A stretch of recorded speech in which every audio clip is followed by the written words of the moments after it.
आमदार अब्दुल सत्तार यांच्या प्रयत्नाला यश. सिल्लोड तालुक्यातील 36 गावांचा होणार डोंगरी भागात समावेश. आज दिनांक 20 जुलै दुपारी 4 वाजता माध्यमांना मिळालेली माहिती अशी की सिल्लोड सोयगाव विधानसभा मतदारसंघाचे आमदार अब्दुल सत्तार यांच्या विशेष प्रयत्नाने सिल्लोड तालुक्यातील तब्बल 36 गावांचा डोंगरी भागात समावेश करण्यात आला आहे. सदरील निर्णय डोंगरी विकास विभागाच्या कार्यक्रमांतर्गत सुधारित निकष व निकषानुसार निश्चित केलेले डोंगरी क्षेत्र अनुक्षेत्रे कामाबाबत शासन निर्णय जाहीर केला आहे.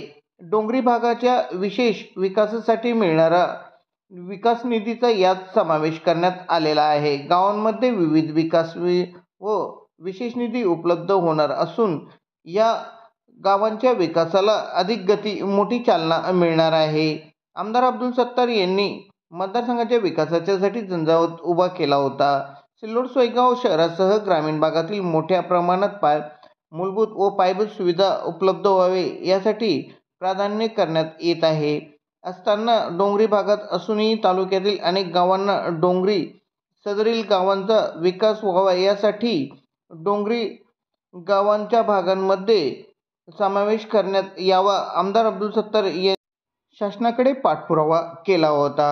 या गावांचा होणार डोंगरी भागात समावेश. विरमगाव, गेवराई, सेमी, अंधारी, चारनेरवाडी, सिरसाळा, जळकी घाट, धारला, नाटवी, घाटनांद्रा, जांभई, धावडा, राजनी, मुकपाट, पिंपळदरी, हळदा, डकला, वाघेरा, जळकी, वसई, केळगाव, आमसरी, वसई, घाटांबरी, वडाळी, अजिंठा, कोराळा, अनाड, सिरसाळा तांडा, नाणेगाव, अंधारवाडी, जंजाळा, धनसिंगवाडी, परदेशीवाडी व सिरसाळा घाट, घाटमळ व आदी गावांचा यामध्ये समावेश आहे, अशी माहिती माध्यमांना देण्यात आली आहे.